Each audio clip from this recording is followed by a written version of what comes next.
Step 1. Unplugging. In our case, we already unplugged every cable that is plugged in our computer. Step 2. Opening the outer shell or case. First, unscrew the screws at the back of the computer. In our case, we already removed the screws.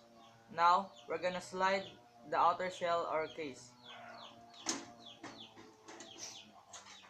Removing the system fan. First, unplug the fan from the motherboard. In our case, we already unplugged the wire from the motherboard.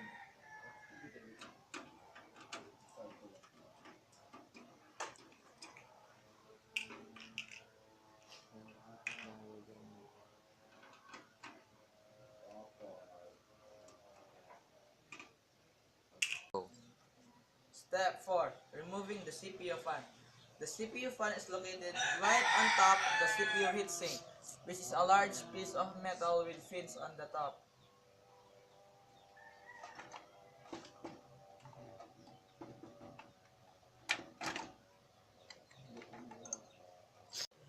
Step 5.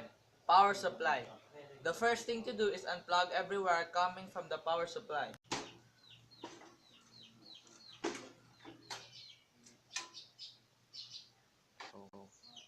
Step 6. CD or DVD drives. First, unplug the ribbon from the back of the drive. Once that is completed,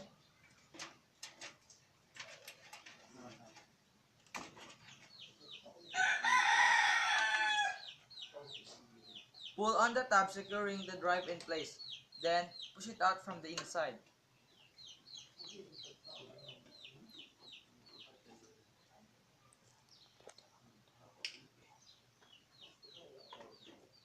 Push it out.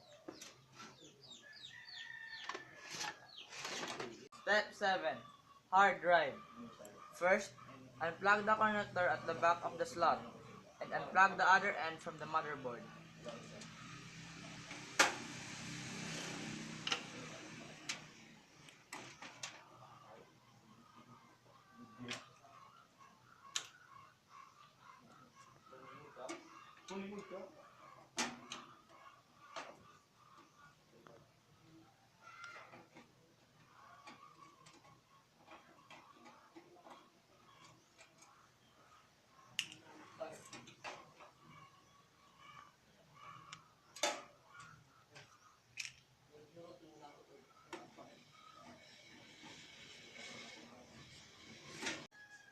Step 8.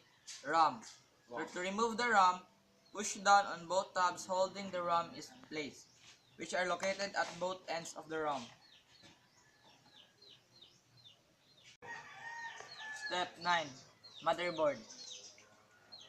The motherboard has 7 screws holding it to the frame, which are indicated by a large white circle around them.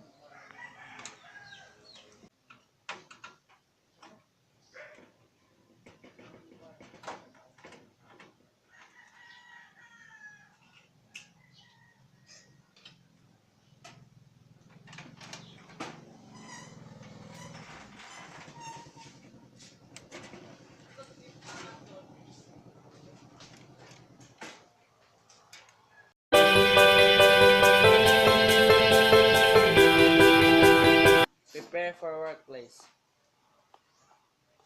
Take inventory. Make space, make time.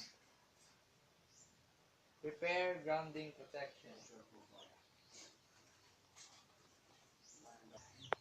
Step 2.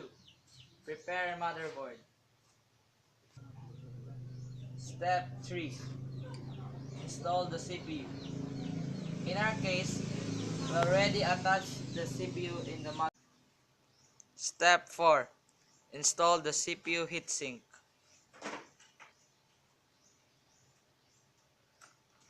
Step 5. Install memory.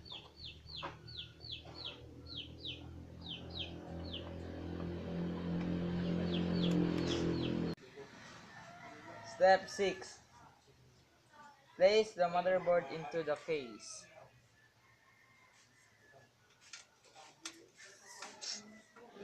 Step 7. Connect the power supply.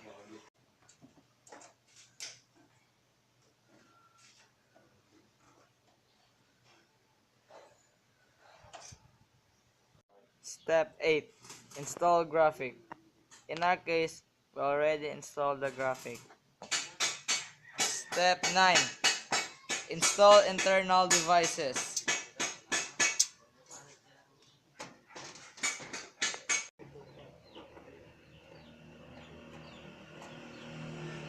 Step 10. Install the add-in cards.